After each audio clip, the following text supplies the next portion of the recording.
जय श्री राम, जय सीताराम, जय जय हनुमान। नमस्कार दर्शकों, अपने अपने घरों में दीपक तो हर कोई जलाता है, परंतु क्या आप जानते हैं दीपक हमारे जीवन में आने वाले शुभ और अशुभ संकेतों के बारे में भी बताता है। कई बार दीपक की बाती पूरी जल जाती है, कभी कभी थोड़ा सा टुकड़ा उसी में रह जाता है, कई बार तो दीपक में फूल भी बनता है। घर में धन से लेकर घर की दरिद्रता के बारे में हमें दीपक से संकेत मिलते हैं। आज हम आपको इस वीडियो के माध्यम से दीपक से जुड़ी सारी बातें बताएंगे। इन बातों से आप अपने घर में होने वाले शुभ और अशुभ संकेतों के बारे में पता लगा सकते हैं। दर्शकों, जानने से पहले आपने अभी तक वीडियो को लाइक नहीं किया तो वीडियो को लाइक कर दें। चैनल पर पहली बार आए हैं तो चैनल को सब्सक्राइब कर लें। पूजा करते समय अगर आपके द्वारा जलाए गए दीपक की लौ तेज हो जाती है और दीपक अच्छे से जलने लगता है तो यह एक शुभ संकेत होता है और इसका मतलब होता है कि भगवान की आप पर कृपा बनी हुई है। अगर घर में रोज दीपक जलाया जाता है तो घर में हमेशा सकारात्मक ऊर्जा बनी रहती है। ये वास्तु दोष बढ़ाने वाली नकारात्मक ऊर्जा को खत्म करती है। साथ ही दीपक के धुएं से वातावरण में मौजूद सूक्ष्म कीटाणु भी नष्ट हो जाते हैं। दीपक जलाने का सबसे उत्तम समय शाम 5 बजे से लेकर 7 बजे के बीच का माना जाता है।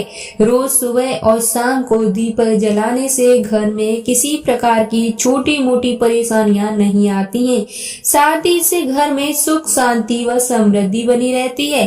दोस्तों, यदि आप दीपक जलाते हैं घर की पूजा घर में, जब भी आप प्रतिदिन दीपक जलाएं तो इस मंत्र का जाप आपको अवश्य करना चाहिए। इस मंत्र का जाप करने के साथ साथ ही आपको दीपक जलाना चाहिए। मंत्र कुछ इस प्रकार है। मंत्र है शुभम करोति कल्याणम आरोग्य धन संपदा शत्रु बुद्धि विनाशाय दीपकाय नमोस्तुते। दीपो ज्योति पर ब्रह्मे दीपो ज्योति जनार्दन दीपो हरतो में पाप संध्या दीपी नमोस्तुते। इस तरह से आप इस मंत्र का जाप करके दीपक को जलाएं। इससे आपको आपके जीवन में अनेकों फायदे होते हैं। पहली बात तो ये है कि आपके घर में कोई भी अशुभ कार्य नहीं होता है। दूसरा, आपके घर का वातावरण शुद्ध बना रहता है। तीसरा, आपके घर में कोई भी बुरी शक्ति नहीं आती है। कभी भी भूलकर दीपक से दीपक नहीं जलाना चाहिए, ऐसा करना अशुभ माना जाता है। ऐसा करने से घर में दरिद्रता आती है। पूजा स्थान पर रखने वाले दीपक को सीधे भूमि पर भी नहीं रखना चाहिए। उसके नीचे चावल रखने से माँ लक्ष्मी की कृपा प्राप्त होती है। इसी प्रकार यदि दीपक के नीचे काले तिल या उड़द रखे जाते हैं तो स्वयं माँ काली, भैरव, शनि, 10 दिक्पाल हमारी रक्षा करते हैं। दीपक के नीचे कुछ न कुछ अनाज अवश्य रखना चाहिए। दीपक की ज्योति हमेशा उत्तर या पूर्व दिशा में होनी चाहिए। पश्चिम दिशा में दीपक रखने से घर में धन की हानि होती है, इसलिए भूलकर भी पश्चिम दिशा में दीपक को नहीं जलाना चाहिए, जबकि दक्षिण दिशा यम और पितरों की मानी जाती है। इस दिशा में कुछ खास ही अवसरों पर दीपक जलाया जाता है, जैसे कि अमावस्या के दिन, या फिर आप अपने पितरों के निमित्त दक्षिण दिशा में दीपक जला सकते हैं। दक्षिण दिशा में दीपक खास तौर पर धनतेरस के दिन जलाया जाता है। यदि आपके दीपक में रोजाना फूल बनता है तो समझ जाएं कि ईश्वर आपसे खुश है और आपकी पूजा को स्वीकार कर रहे हैं। आपके द्वारा दिया गया दीपदान उन तक पहुंच रहा है, इसलिए इस प्रकार के संकेत आपको मिले तो आपको और भी ज्यादा तन मन से भगवान की पूजा करनी चाहिए। घर के मंदिर में हमेशा घी का दीपक जलाना चाहिए। घर के मंदिर में घी का दीपक जलाना बहुत ही शुभ होता है।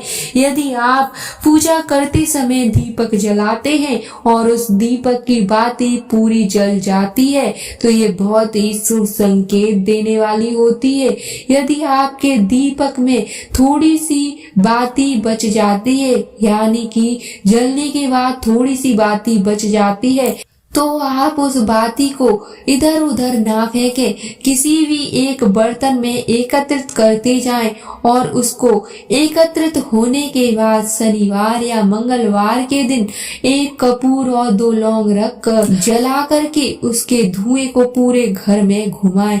ऐसा करने से बुरी शक्तियां घर से बाहर होती हैं और घर में शुद्ध वातावरण बनता है, परमात्मा की कृपा होती है और परमात्मा का वास उस घर में होता है। दर्शकों, भूल कर भी कभी आपको दीपक में बची हुई बाती को उसी में नहीं छोड़ना चाहिए। उसे वहां से हटाने के बाद दीपक को अच्छे से साफ सुथरा करने के बाद ही दूसरा दीपक जलाना चाहिए। जो व्यक्ति अध जली बाती को दीपक में रखकर दोबारा से उसी में दीपक जला देते हैं, ऐसी पूजा भगवान कभी स्वीकार नहीं करते हैं। इसलिए अक्सर आप ऐसी गलतियां कर बैठते हैं। इन गलतियों से बचने के लिए आपको इन बातों का विशेष ध्यान रखना चाहिए। ये बातें आपके जीवन में होने वाली छोटी छोटी गलतियों को सुधार देती हैं। दर्शकों, ये थे दीपक से जुड़ी कुछ महत्वपूर्ण जानकारी। उम्मीद करती हूँ आप लोगों को ये जानकारी पसंद आई होगी। ऐसी ही जानकारी से भरी वीडियो देखने के लिए